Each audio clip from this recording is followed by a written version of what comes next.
প্রিয় শিক্ষার্থীবৃন্দ, আমরা যখন কেমিস্ট্রি ফার্স্ট পেপার করি তখন দেখা যায় যে আমাদের একটি চ্যাপ্টার সেকেন্ড চ্যাপ্টার একটি খুব গুরুত্বপূর্ণ একটি টপিক হচ্ছে দ্রাব্যতা।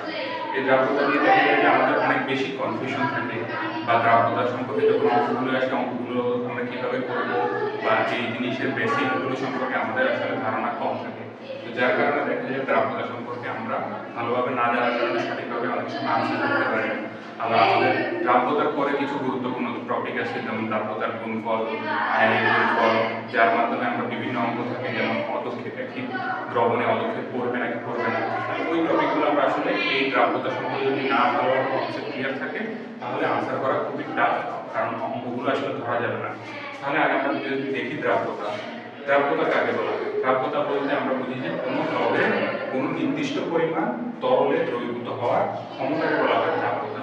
তাহলে দ্রাব্যতার ক্ষেত্রে আমরা দেখতে পাচ্ছি যে দ্রাব্যতা কার মধ্যে হয়? একটি দ্রবণের ভিতর। তাহলে দ্রবণ কাকে বলা হয়? দ্রবণ আমরা যদি দেখি, দ্রবণ বলা হচ্ছে দ্রব এবং দ্রাবক, এই দুটির সমষ্টিকে বলা হয় দ্রবণ। তাহলে এই দ্রবণের ভিতর তাহলে একটি দ্রাবক যে হচ্ছে তরল প্রকৃতির, আর দ্রব সাধারণত আমরা কঠিন বা তরল এবং বায়বীয় বা গ্যাসীয় তিনভাবেই দেখতে পাই। তাহলে এই তরল পদার্থে আমাদের কঠিন, তরল বা গ্যাসীয় যে কোনো দ্রবীভূত হওয়ার ক্ষমতাকে বলা হয় দ্রাব্যতা।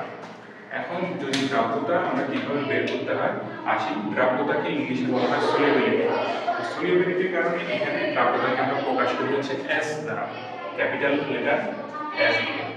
তো দ্রাব্যতা যদি আমরা দেখি, দ্রাব্যতার সূত্র হচ্ছে কি দ্রবের ভর, অর্থাৎ যে কোনো কিছুর ভরকে আমরা ইংরেজিতে বলি হচ্ছে ওয়েট, তাই ডব্লিউ, আর দ্রাবকের আয়তনের ইংরেজি হচ্ছে ভলিউম, তাই একে ভি দ্বারা প্রকাশ করা হয় এবং ভরকে ডব্লিউ দ্বারা প্রকাশ করা হয়।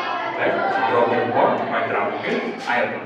তাহলে দ্রবের ভরকে আবার আমরা যদি দেখি, এদেরকে এসআই এককে যদি আমরা প্রকাশ করি ইন্টারন্যাশনাল স্ট্যান্ডার্ডে এসআই এককে আমাদের যে কোনো ভরের একক হচ্ছে গ্রাম, আর যে কোনো দ্রাবকের আয়তনকে লিটারে প্রকাশ করি।